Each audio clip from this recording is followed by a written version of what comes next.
1981 में ओम प्रकाश वाल्मीकि जी ने एक कविता लिखी, ठाकुर का कुआं, जिसमें वो कहीं ना कहीं से प्रेमचंद की कहानी का ही दुख दर्द उसमें शामिल था, और दलितों का, पीड़ित का वो दर्द उसमें समाहित था। वो ठाकुर का कुआं उन्होंने लिखा था, चूल्हा मिट्टी का, मिट्टी तालाब की, तालाब ठाकुर का, भूख रोटी की, रोटी बाजरे की, बाजरा खेत का,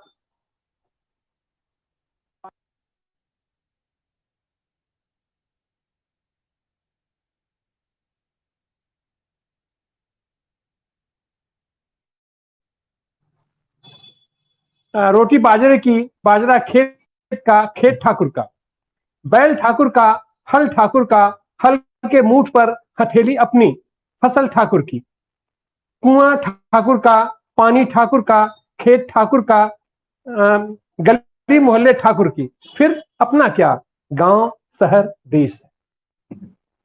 ये कविता 1981 में उन्होंने लिखा था, जो छप के आई 1989 में उनके ये पहले संग्रह सदियों का संताप में।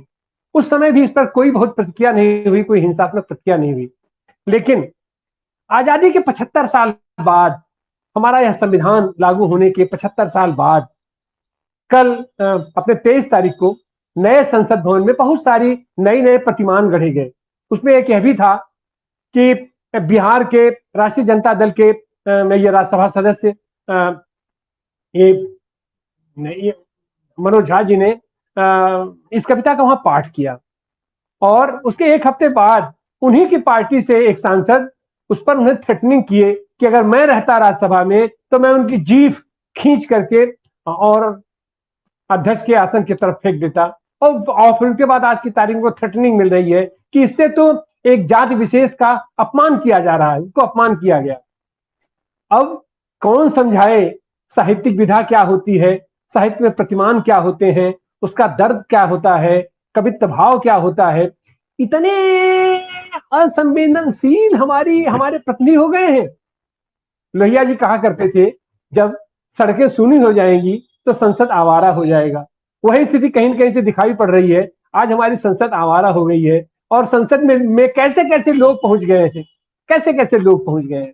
खैर, आज हम उसी पर चर्चा करने जा रहे हैं, और हम चर्चा की शुरुआत करेंगे अपने प्रगतिशील लेखक संघ के पूर्व राष्ट्रीय महासचिव, पूर्व विधायक और विप्लवी पुस्तकालय के संस्थापक राजन जी से। हमारे साथ नागेश चौधरी जी भी जुड़ गए हैं, भोजन पत्रिका के संपादक।